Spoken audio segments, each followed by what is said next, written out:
नमस्ते मित्रांनो. माझ्या नवऱ्याने मध्यरात्री माझ्याबरोबर काय केलं ही गोष्ट आहे. ही गोष्ट तेव्हाची आहे जेव्हा आमच्या लग्नाला फक्त 2 दिवस झाले होते. लग्नानंतर तर तुम्हाला माहीतच आहे, पती पत्नीचा नवीन प्रवास सुरू होतो आणि ते किती जास्त उत्साहित असतात ही गोष्ट फक्त दुल्हा दुल्हनच समजू शकतात. मित्रांनो, गोष्ट सांगण्यापूर्वी मी तुम्हाला माझ्याबद्दल थोडं सांगते, जेणेकरून तुम्हाला कळेल की मी कशी दिसते. माझं नाव सोनिया आहे आणि सध्या माझं वय 21 वर्ष आहे. मी खूप गोरी आणि सुंदर दिसते. माझे केस कमरेइतक्या लांब आहेत.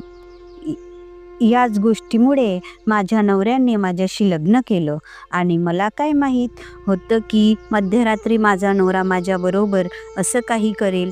मित्रांनो, मी खूप हैराण झाले होते, कारण एखाद्या मुलीला असं झालं तर ती पूर्णपणे चकित होईल. कारण बोलल्याशिवाय कोणीही कोणालाही असं करेल तर ते खूप विचित्र वाटतं. तेव्हा माझा नवरा पहिल्यांदाच माझ्या घरी रिश्ता पाहायला आला होता. त्या दिवशी मी ब्लॅक कलरचा सूट घातला होता आणि मी गोरी असल्यामुळे त्यांना मी खूप आवडले. ते खूप खुश झाले होते. त्यांची सरकारी नोकरी होती, म्हणून ते सुंदर मुलगी शोधत होते. लग्नानंतर पहिले 2 दिवस सर्व काही अगदी सामान्य वाटत होतं. हसणं, खिदळणं, नवीन नातं, घरातील आनंद, सर्व काही छान चाललं होतं. पण मला काय माहीत होतं की पुढे असं होईल, जिथे सर्व काही माझ्या मनाप्रमाणे नव्हे तर नवऱ्याच्या मनाप्रमाणे चालले. सर्व काही ठीक होतं, पण रात्री जे माझ्या नवऱ्याने केलं ते मी काय सांगू.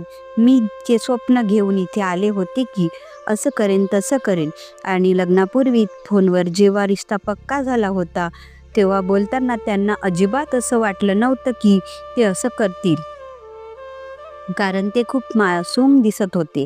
पण म्हणतात ना, जे दिसतं ते खऱ्या आयुष्यात पूर्णपणे वेगळं असतं. खैर, गोष्टीवर येऊया. तिसऱ्या रात्रीने माझं संपूर्ण आयुष्य बदलून टाकलं. त्या रात्री मी रेड कलरची नायटी घातली होती. मी रात्री नेहमी नायटी घालते आणि दिवसा साडी, कारण लग्न ताजं झालं होतं. दिवसा सूट घालण्याची अजून परवानगी नव्हती, म्हणून दिवसा फक्त साडीच घालत होते. पण रात्री तर आमच्या खोलीत फक्त मी आणि माझा नवरा असतो, म्हणून नायटी घालून झोपते. मित्रांनो, त्या रात्री सुमारे 12 वाजता मी अचानक जागी झाले. खोलीची लाईट बंद होती, पण खिडकीतून चंद्राची हलकी रोशनी आत येत होती. तेव्हा मी पाहिले की माझा नवरा बेडच्या जवळ उभा होता आणि मला घोरत आहे. त्यांना असं पाहून वाटलं नाही की ते काही असं करतील जे मी स्वप्नातही विचारलं नव्हतं. मित्रांनो, अचानक त्यांना असं पाहून मी घाबरले. त्यांच्या चेहऱ्यावर ना हसू होतं ना प्रेम, तर जणू काही भारी रहस्य आहे असं वाटत होतं. चेहरा गंभीर आणि डोळे खूप विचित्र होते. त्यांना पाहून मी आतून डरले. तरीही मी हिम्मत करून हळू आवाजात विचारलं, काय झालं? तुम्ही अजून जागे आहात? झोपले नाहीत? काय झालं? हे बोलताना माझं शरीर कापत होतं. त्यांनी माझं प्रश्न ऐकूनही त्यांकडे दुर्लक्ष केलं आणि काही उत्तर दिलं नाही. फक्त माझ्याकडे येत राहिले. जसजसे ते जवळ येत होते तसतसं माझं हृदय जोरात धडकू लागलं. एक क्षण मी स्वतःला सावरायचा प्रयत्न केला की कदाचित ते मजाक करत असतील, पण त्यांची शांतता काहीतरी वेगळं सांगत होती आणि माझ्या मनात भीती निर्माण करत होती. अचानक त्यांनी माझा हात घट्ट पकडला, इतका घट्ट की मला दुखू लागलं. मित्रांनो, मी खूप घाबरले आणि त्यावेळी मला काहीच समजेनासं झालं की आता मी काय करू. मी त्यांना म्हटलं, सोडा मला, काय झालं तुम्हाला? पण मित्रांनो, इतकं बोलूनही ते माझी बोलणी ऐकत नाहीत आणि तसेच शांत राहिले. आणि मला जाणवलं की त्यांची पकड आणखी घट्ट झाली. तेव्हा माझा श्वास अडकू लागला आणि माझ्या डोक्यात 1000 प्रश्न येऊ लागले की अचानक त्यांना काय झालं.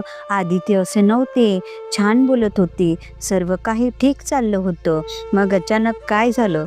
मग ते हळूहळू माझ्या कानाजवळ आले आणि फक्त इतकंच म्हटलं, आता खूप झालं.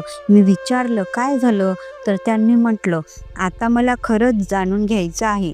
आज मला सर्व काही कळलं आहे. मी थबकले. कोणतं खरं? मला काहीच समजत नव्हतं की हे सर्व काय चाललं आहे. त्यांनी म्हटलं, लग्नाच्या दिवसापासून मला वाटत होतं की तू माझ्यासमोर स्वतः दाखवते आहेस, पण आतून डरलेली आहेस.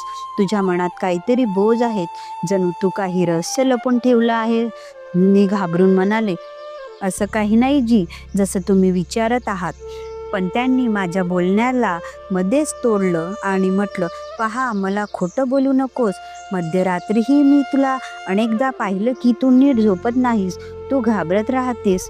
आणि आज मला तुझ्या आयुष्यातील जो पान मिळालं, जे तू सर्वांपासून लपून ठेवलं होतंस. मी कापले. मला वाटलं कदाचित कोणी त्यांच्या कानात काही भरलं असेल. पण मित्रांनो, असली सस्पेन्स अजून बाकी आहे. त्यांनी अलमारीतून एक जुना लिफाफा काढला, जो त्यांना माझ्या आईच्या जुन्या बॅगेतून मिळाला होता. त्यात काही मेडिकल रिपोर्ट्स होत्या, काही दवांचे पॅचेस आणि एक डॉक्टरचा लेटर. मी रडू लागले, कारण ते रहस्य होतं जे मी कोणालाही सांगायचं नव्हतं. मित्रांनो, गोष्ट पुढे नेण्यापूर्वी तुम्हा सर्वांना विनंती आहे की व्हिडिओला एक लाईक नक्की करा आणि जर तुम्ही आमच्या चॅनलवर नवीन असाल तर चॅनल सबस्क्राईब करा आणि बेल आयकॉन दाबा, जेणेकरून नवीन व्हिडिओची अपडेट तुमच्यापर्यंत पोहोचेल. तर मित्रांनो, गोष्ट पुढे चालू करूया. खरं तर मी लहानपणापासून एका आजाराने त्रस्त आहे, ज्यामध्ये मला रात्री अचानक पॅनिक अटॅक, भीती, गुटमटू आणि बेशुद्ध होण्यासारखी स्थिती येते. लग्नापूर्वी हे बऱ्यापैकी बरं झालं होतं, कारण मी अनेक ठिकाणी उपचार घेतले होते. पण माझ्या माहेरच्या लोकांनी, घरच्यांनी ही गोष्ट सासऱ्यांकडून लपवली, कारण त्यांना वाटलं की रिश्ता तुटू नये. आणि मलाही भीती होती की जर ही गोष्ट माझ्या नवऱ्याला कळली तर कदाचित तो मला स्वीकारणार नाही. म्हणून मी ही गोष्ट लपून ठेवली आणि शांत राहणं हेच चांगलं समजलं.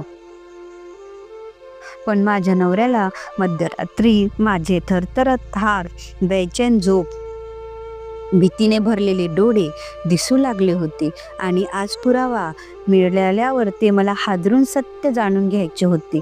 त्या रात्री त्यांनी माझ्याबरोबर जबरदस्ती काही चुकीचं केलं नाही, तर मला माझ्या खोट्यातून मुक्त केलं. मला सत्य बोलायला भाग पाडलं. मला माझ्या भीतीतून बाहेर काढलं. मी रडत रडत सर्व सत्य सांगितलं. मला वाटलं ते नाराज होतील, नात्यात अंतर येईल, पण सत्य त्यापेक्षा जास्त धोकादायक होतं. मित्रांनो, मी स्वप्नातही विचारलं नव्हतं की असं होऊ शकतं. त्या दिवशी मला वाटलं आता माझं नातं तुटेल, पण इथे उलटच झालं. ते माझ्याजवळ आले, माझा हात पकडला आणि खूप प्रेमाने म्हणाले, सोनिया, तू एकटी नाहीस, आता मी आहे. आजार हा काही गुन्हा नसतो आणि मी समजू शकतो की सत्य लपवणं तुझी मजबुरी होती. पण आता मी तुझी ढाल आहे, मी तुझा पती आहे आणि मला पूर्ण हक्क आहे की मी तुझा प्रत्येक सुखदुःखात तुझ्यासोबत उभा राहीन. त्या रात्री त्यांनी मला घट्ट मिठी मारली, माझ्या धडधडणाऱ्या हृदयाला शांत केलं. माझ्या माथ्यावर हात ठेवून म्हटलं, आता कोणत्याही गोष्टीपासून घाबरू नकोस. आता मध्यरात्री जाग आलीस तर मी सोबत असेल. हे ऐकून माझ्या डोळ्यातून अश्रू आले. त्या क्षणी मला जणू सुकून मिळालं. माझ्या डोक्यावरील बोज हलकं झालं. त्या रात्री माझी भीती तुटली, सस्पेन्स संपलं आणि मला समजलं की खरा पती तोच असतो, जो फक्त हक्क सांगत नाही तर जबाबदाऱ्या पार पाडतो. मित्रांनो, माझी एक गोष्ट नेहमी लक्षात ठेवा, कधीकधी मध्यरात्रीचं रहस्य भयानक नसतं, तर आयुष्य बदलून टाकणारं असतं. जर तुम्हाला ही गोष्ट आवडली असेल तर यातून शिकून घ्या की नातं फक्त शरीराने नव्हे तर विश्वास आणि सत्याने चालतं. तुम्हाला ही गोष्ट ऐकून काय वाटतं कमेंटमध्ये नक्की सांगा की या गोष्टीचं टायटल काय ठेवू आणि तुम्ही कोणत्या राज्यातून, कोणत्या ठिकाणाहून हे व्हिडिओ पाहत आहात. कमेंट नक्की करा. मी पाहीन की माझी गोष्ट कुठे कुठे पोहोचली आहे. तर मित्रांनो, गोष्ट शेवटपर्यंत ऐकल्याबद्दल तुमचा खूप खूप धन्यवाद.